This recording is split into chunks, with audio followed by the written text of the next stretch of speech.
शरारतों की दम, एक बली की मिजाहिया कहानी। मिस्टर ऑसुकर्स कोई आम बली नहीं थे, वो शरारतों का एक चलता फिरता तूफान थे। वो अपनी मालिकन मिसिस थॉम्सन के साथ एक आरामदेह से घर में रहते थे और उनकी पहचान बस एक ही थी, तबाही मचाना। एक सुबह जब मिसिस थॉम्सन अपने मशहूर ब्लूबेरी पेनकेक बना रही थीं, मिस्टर ऑसुकर्स किचन के काउंटर पर बैठे शरारत भरी आंखों से मौका की ताक में थे।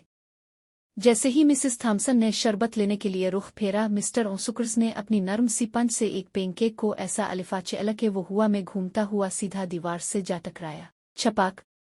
मिसिस थॉम्सन हैरान रह गईं, मगर इससे पहले कि वो कुछ कहती मिस्टर ऑसुकर्स काउंटर से छलांग लगाकर गायब हो चुके थे। अब उनकी अगली मुहिम बाग में थी, जहां चंद परिंदे मजे से दाना चुग रहे थे।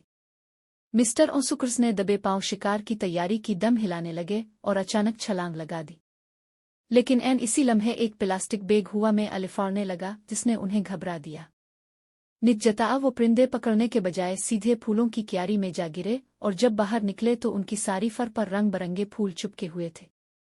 परिंदे खुशी से चहचहाने लगे और मिसिस थॉम्सन जो खिड़की से देख रही थीं, बेसाख्ता हंस पड़े। मिस्टर ऑसुकर्स ने फैसला किया कि अब उन्हें अपनी बहादुरी का मुजाहरा करना चाहिए और उसके लिए सबसे बेहतरीन हदफ था ड्राइंग रूम में रखा सुनहरी मछली का एक्वेरियम। वो दबे पांव किताबों की अलमारी पर चढ़े और पूरी तवज्जो से मछली को घूरने लगे। जैसे ही मौका मिला, उन्होंने छलांग लगाई और अपना पंजा पानी में डालने की कोशिश की, लेकिन अचानक एक्वेरियम हिलने लगा। अगले ही लम्हे छपाक। मछली तो महफूज रही, मगर मिस्टर ऑसुकर्स खुद भीग कर लटकते रह गए, उनकी नर्म फर से पानी टपक रहा था। मिसिस थॉम्सन ने गहरा सांस लिया और अपने शरारती साथी को तौलिए में लपेट लिया।